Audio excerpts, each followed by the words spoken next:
नमस्कार, सुस्वागतम दर्शकों।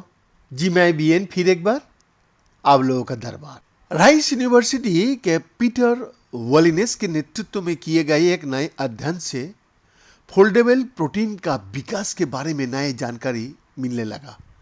ये शोध नेशनल एकेडमी ऑफ साइंसेस की कार्यवाही में प्रकाशित हुआ। राइस और यून्स आयर्स विश्वविद्यालय की शोधकर्ताओं ने प्रोटीन अनुक्रमों के फोल्डेबल और नॉन फोल्डेबल मार्गों के बीच अंतर करने के लिए ऊर्जा परिदृश्य सिद्धांतों का उपयोग किया। उनका अध्ययन इस बारे में चल रही बहस को उजागर करता है कि क्या डीएनए के टुकड़े जो अपनी उत्पत्ति के दौरान प्रोटीन के केवल एक हिस्से के लिए कोड करता है, वो अपने आप फोल्ड हो सकता है।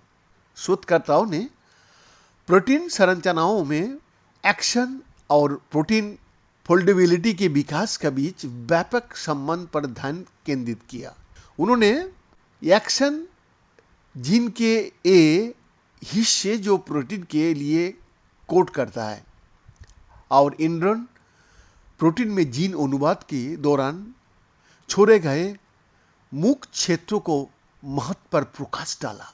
अब उपलब्ध व्यापक जीनोमिक एक्सॉन इंट्रॉन संगठन और प्रोटीन अनुक्रम डेटा का उपयोग करते हुए शोधकर्ताओं ने बताया, हमने एक्सॉन सीमा संरक्षण का पता लगाया और ऊर्जा परिदृश्य सैद्धांतिक माप का उपयोग करके इसका व्यवहार का आकलन किया।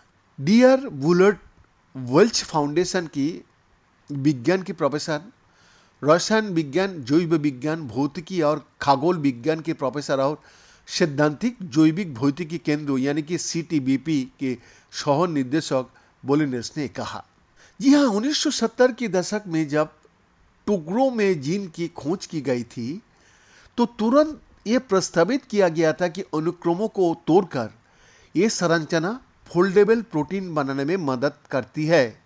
जी हाँ, वॉलिनेस ने कहा ये बात कि जब शोधकर्ताओं ने 1990 के दशक में फिर से इस पर गौर किया तो मौजूदा डेटा अस्पष्ट था। टीम ने अब 38 प्रचुर और संरक्षित प्रोटीन परिवारों में संभावित प्रोटीन फोल्डिंग मॉड्यूल के रूप में एक्सन का मूल्यांकन किया है।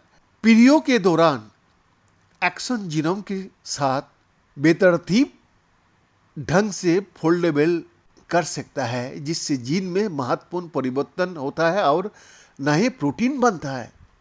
निष्कर्ष ने घातीय क्षय से एक्सन आकार वितरण में विचलन का संकेत दिया, जो विकासवादी चयन का सुझाव देता है। वंस आयर्स विश्वविद्यालय की पोस्ट डॉक्टरल शोधकर्ता एजिकियल गैल्पर ने कहा, प्रोटीन फोल्डिंग और विकास एक दूसरे के घनिष्ठ रूप से जुड़ी हुई घटनाएं हैं।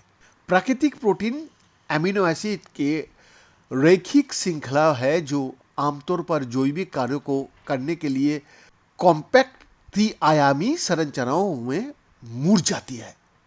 एमिनो एसिड का विशिष्ट अनुक्रम अंतिम 3D संरचना को निर्धारित करता है। इसीलिए ये विचार कि एक्सन स्वतंत्र रूप से मुड़े हुए प्रोटीन क्षेत्र या फोल्डेबल में बदल जाता है, ये बहुत आकर्षक भी है।